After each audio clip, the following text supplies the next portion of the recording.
Welcome to Raising Special Needs Kids. Real conversations, real hope, and real stories for families walking the special needs journey.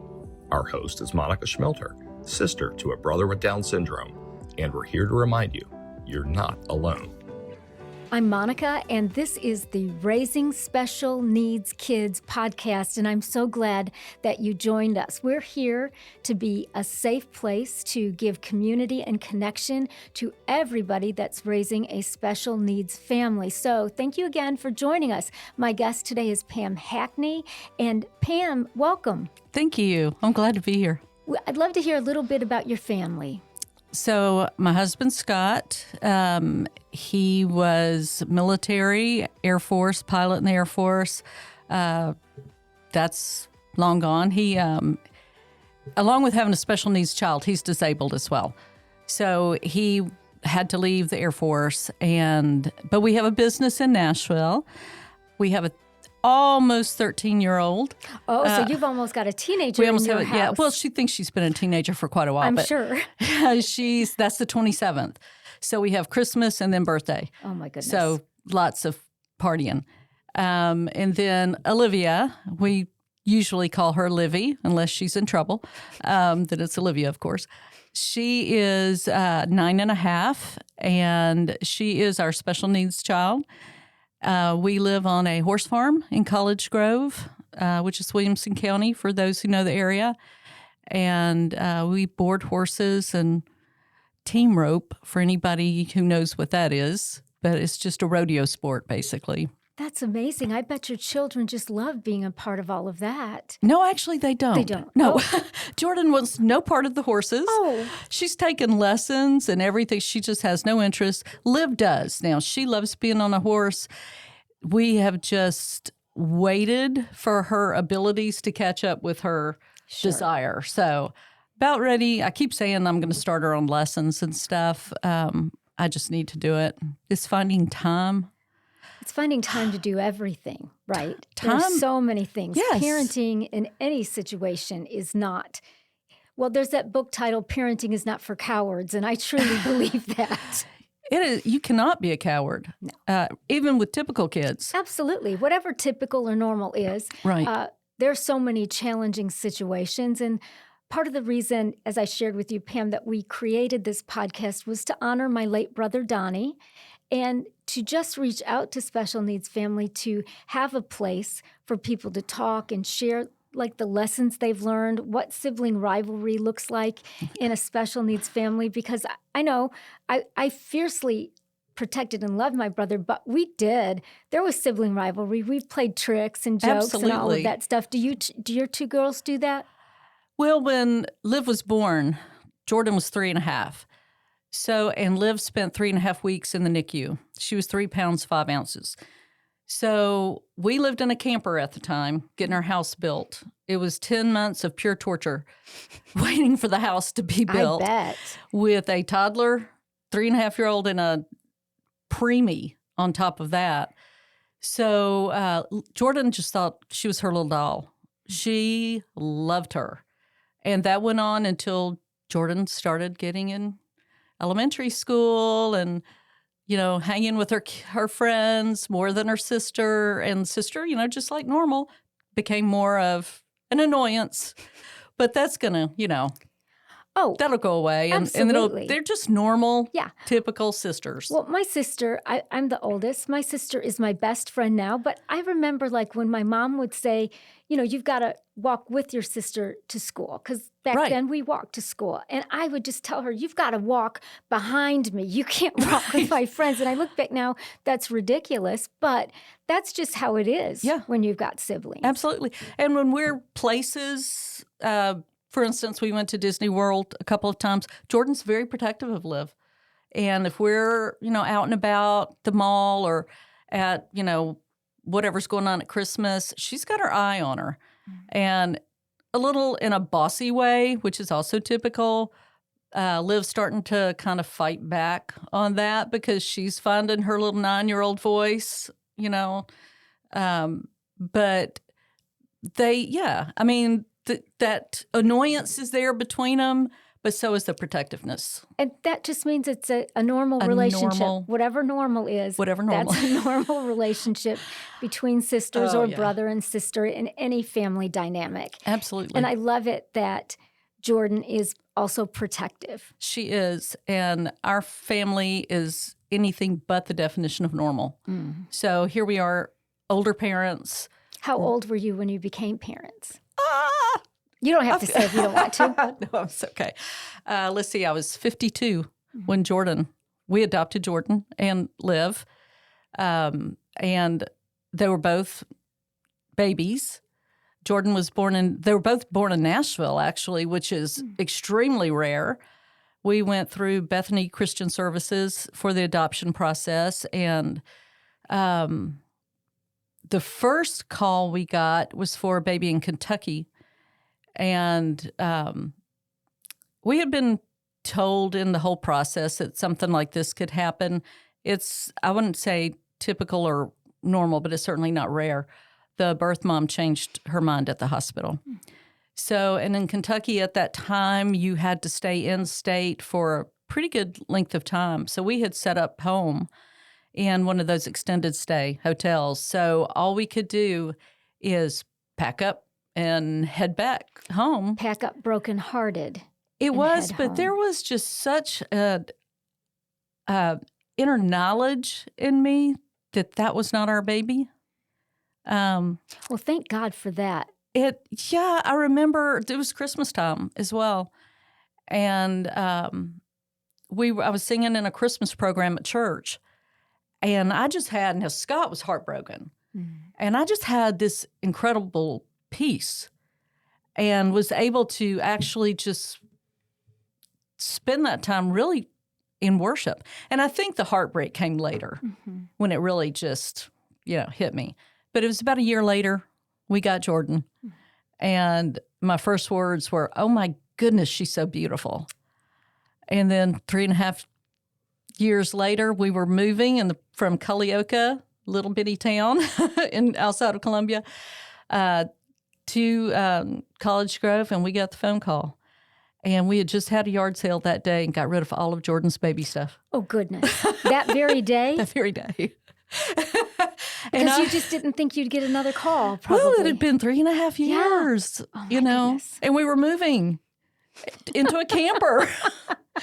I couldn't take it with me, so we get the phone call, and I knew when I heard who it was on the phone, I knew.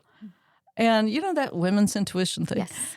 So we spent 3.5 weeks going back and forth to St. Thomas Midtown to the NICU. Oh, my goodness.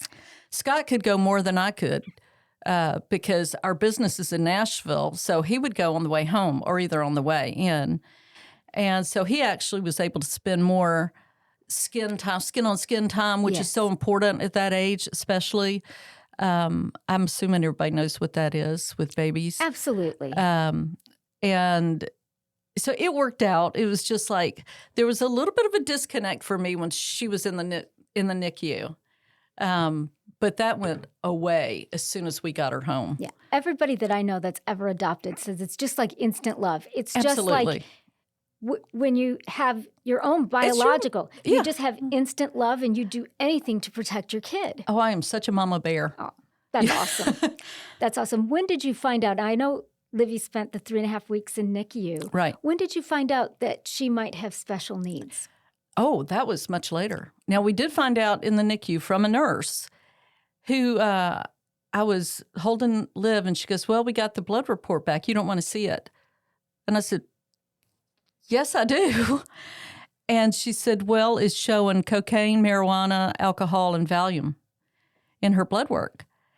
And I thought, why would you ever even think about withholding that kind of information? Because you're owed that information. Yeah, like, that absolutely. is what you need to know so you can take care of your daughter properly. And I think we would have gotten that information for sure. I think she was just saying emotionally, you don't want to hear this kind of thing. Yes, I'm guessing. Yeah. Because she was a fabulous nurse. They have amazing. NICU nurses are incredible. I'm sure that she hated to give you that news. Right. And I can understand that. Who wants to think that their baby because that is abuse to a baby. I mean, Sure it is. It's illegal drug use. Right. I mean, that's abusing your child. So now you know, oh, I've got this child that has these extra needs. Just Right. having all that in their system at 3.5 But there was no withdrawal. Wow. There was no withdrawal. I mean, Praise crazy God. enough. That is crazy. Because the birth mom lived on the streets and has no clue who the dad is, who the birth dad is. And we've gotten some information later on about that. Well, not about him, but she actually did not show signs of special needs until a little bit later. Her pediatrician was like, she's fine. She's coming along fine, gaining weight. She was in the, I think, 1 percentile for a while because she was so tiny. But he would say, well, there's a little extra tone in her legs. And I was like, no, something's still. And she wasn't crawling yet. And we'd go to the grocery store and everybody would say, well, she looks like she needs a nap. Well, no, she had just had a nap. But it's because she had no core strength. She couldn't keep her head up. She didn't have the neck strength. So actually ended up, Jordan started dance with a friend's daughter. They're now besties. And the mom's one of my best friends. And she was telling me about a service called Tennessee Early Intervention Services, which I wish was promoted more heavily. I wish that was just automatic literature given to parents, not to scare them, but children age out at 3 in this service. And a lot of times people don't realize there's resources out there that is available. And all those services you can get is free through the state. And they will guide you into kind of, hey, maybe you want to check out here or here or here. And they come to your home and work with your child. That's amazing. It's fabulous. And then through my friend as well, I found out about High Hopes Development Center. And we started there, got her evaluated. And she actually was there for quite a while before I finally asked one of her therapists, I said, what do you think is wrong? And she said, well, I think it's cerebral palsy. So, boom, I went home, made an appointment with a neurologist, took her in. He saw her, and he says, yeah, I think I agree with that. The EEG, the MRI, the whole process to confirm the diagnosis. And then we were able to really move forward and give her what she needed. Yeah. That had to be, for you and your husband as parents, a really hard situation when you can see that something seems to be amiss. Right. But the pediatrician is saying no, so then you might think that you're crazy, right? Right. And to have people say that your kid looks tired in the store, I wouldn't like that. Yeah. Well, it's country. Yeah. Country people just, talking and being nice. Yeah. Nobody was trying. Yeah, it was just, I'm a big talker too. Yeah. So it's like, no, she just had a nap. After a few times of people saying that, I'll go, yeah, she may need a nap, or, just nod your head and agree and move on. Yeah. Smiling and nodding is one of my top 10 talents. I tell people. It's like just. But, once you can put a label on what's going on with your child, that is the most helpful thing. And then having a diagnosis opened up another world of possibilities for help. And because her cerebral palsy is mild, fast forward to 4, she was 4 years old, we heard about selective dorsal rhizotomy, which is a procedure. She had to qualify at the spasticity clinic in Vanderbilt Pediatric, and ended up having surgery on her back, and they go in and partially sever nerves that go to her legs. And she was in the hospital for 3 days, basically, and had to relearn to walk. And so that was the whole process. We were having therapy 5 days a week, and then could transition and come down off of that over time. And I remember she went from a wheelchair to a walker, And it was one Sunday afternoon, and we're just kind of sitting around. We were playing on the floor and stuff, and she had to go potty. And she gets up with the walker, and this little girl's fearless now. She's fearless. And she comes out of the bathroom and just starts walking around the island without the walker. So she told you when she was ready. Absolutely. That's amazing. That had to be the greatest feeling for you and your husband to see that she went through all of that and she just knew she was ready and just came out walking. Well, of course, my phone's ready. I'm tracking her, stalking her around the island as she's walking. That's awesome. So now, is she in school now? She is. And that's another beautiful thing. I don't know about other counties. I just know about Williamson County. They have so many services. She has an IEP, an individualized educational plan, and we meet at least once a year. The staff, which will be a physical therapist, occupational therapist. She has speech through school. She does not take speech at High Hopes anymore. And the special needs coordinator there, her teaching, they teach in a pod in 4th grade, so she has 3 teachers. So we all come together along with the principal, who is unbelievable. She is fabulous. And we all discuss what accommodations she needs, how much time she needs to get tasks done in the schoolroom. She now has her own iPad. So when the class is writing, because she has a long way to go with fine motor skills, she dictates into the iPad. She's just gotten this. This is a new accommodation. And it's beautiful. Well, isn't it wonderful how technology can help? Yes. Right? Because years ago, that wouldn't have been available. Right. Right? If you didn't have the fine motor skills, you just wouldn't be able to write. But now she's able to do assignments and keep up, which that's a wonderful thing. Do they think that the fine motor skills will come along at some point, or is it just something you don't know? No, I think it will. I don't think because she gets so much help that it's going to come along as quickly as I would like. Her OT at High Hopes is teaching her to type and type correctly. Mm-hmm. And she was taking piano lessons for a little while just because I thought that would be a really good and helpful for fine motor. Probably going to start them again when she gets a little bit older because for her it was a bit frustrating. And when you said OT, is that occupational therapy? Yes. And does she enjoy going to that? Absolutely loves it. Oh, that's she wonderful loves it. Too. They're back to back. Her at High Hopes, OT and PT. They are fabulous therapists. They make it fun for the kids. It's playtime for the children, and going there is incredibly humbling because there's so many parents who have a much harder journey than we do. But it's really interesting. I volunteered at a spina bifida camp one summer, and the children are still in there. I was working with a little girl who had the best sense of humor, but you could barely understand her. And I learned so much in that camp. This was before I was married. And it's so just it's God you preparing had a me. Family. Yes, absolutely. It was God preparing me for this crazy life that we have. And I grew up with a boy who went to school. He went to our church. He has cerebral palsy, and excuse me, and he can walk. It's a little hard to understand when he talks, but he didn't have the services that Liv did. So there's so much out there, and the main thing is you have to look. Yeah, and I know a part of your story, like if you could share one thing with parents that would be helpful, what would that be?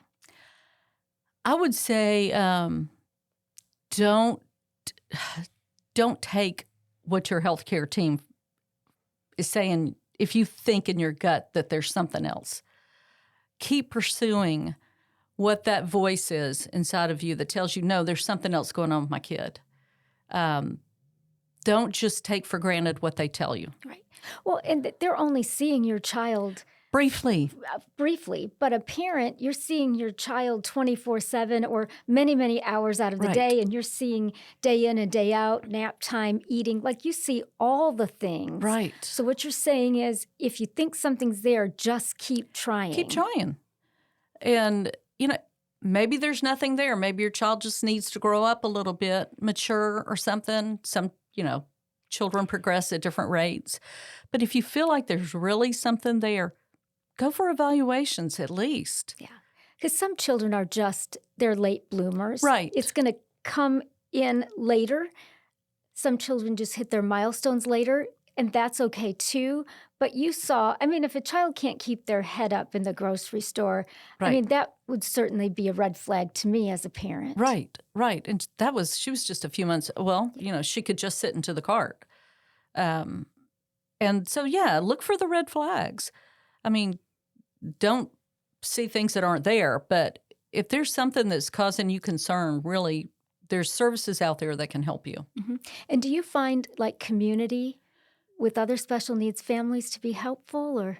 Definitely. But I think for me, it's not so much community with special needs family, but there is that opportunity there. For me, I have a mom group, Mom Life, and that has been super important in the last couple of years because they also have their children's stories. And even though they may not have special needs kids, they're just kids. Exactly. They're just kids. Well, and kids and adults. Right. We're all more than a diagnosis. Right. The diagnosis is not the filter to look at everything through. We all have our own personalities and our own things. Absolutely. Yeah. And it's good that you have a mom group because then you hear other people's stories. And I know when I had a young child, that was helpful to me. Okay, everybody goes through this. Right. Or a lot of people go through this instead of feeling so isolated that way. Right. Don't isolate yourself. Yeah. That's a hard road. It's hard because when she was little and everything, you can't get typical babysitters. That's another thing. It makes, your marriage harder. It's harder on your marriage to have a special needs child. But in our family, we have no family here. So that was a little bit of a hill to climb as well. Yeah. But, that's we're something, that sometimes people don't think about. Right. My parents had the same thing with my brother, and they cared to him until he passed away. They were 87. So, but they couldn't go out and do things that other people their age or in that same season of life. Right. It was different for them. Yeah. And it was hard, but they wouldn't trade it for the world. Exactly. Yeah. Exactly. It is your journey. And there's a deeper level of joy, maybe, that you get with this journey. And knowing, God calls people to different things. Some people have this wonderful gilded life or whatever, and I don't believe that's anybody, honestly. Neither do I. But if it is, good for them. Yeah. But for the rest of us, right? That's what looks good on the outside. But if you're walking the path you were chosen to walk, that you were given to walk, do it the best you can. Mm-hmm. Do it the best you can. And show grace with all the rest, right? Absolutely. And find support. Yeah. And I want to thank you. Thank you, Paula, for coming today and sharing your story. And so, as I told you, I always share a funny story about my brother. So here's today's story. We talked a little bit today about sibling rivalry, and we certainly had that in my family. I was the oldest, younger sister, and then my brother was the baby of the family. And he wanted everything to be exactly right. For example, he took a shower every day at 4:59 a.m. That's when he got up and did that. And everything needed to be that way. So he had this huge collection of, at one point, VHS tapes and then the DVDs, and they were all in order. Now, how he kept those in his mind all in order, I don't know, because they were just hundreds of them that he had. So my sister and I, to tease him, we would go in there and we would take the VHS or the DVDs out of order. And when he'd go in his room, he would recognize that immediately, and he would be so mad. But he got us back. He went into our rooms when we weren't home, and he got my sister's stuff and got my stuff, and he switched it all up. I love it. And so when we got home, he looked at us and he goes, "Gotcha." He was the youngest? Yeah, he's the baby. That's so what a youngest child would do. Yeah, he's the baby, and he definitely got us back. So we're so glad you could join us for the Raising Special Needs Kids podcast, and want to encourage you, if you have a funny video with your child or a funny story that you'd like to share, we would love to hear that. And if you're a special needs family and you'd like to be a guest, you want to share your story, we welcome that. Just look in the show notes and we will give you all the links for that. And again, just thank you for joining us today on the Raising Special Needs Kids podcast. Thank you for listening to Raising Special Needs Kids, a safe place for honest stories, practical help, and a whole lot of encouragement. We are so glad we're on this journey together, and we will see you next time.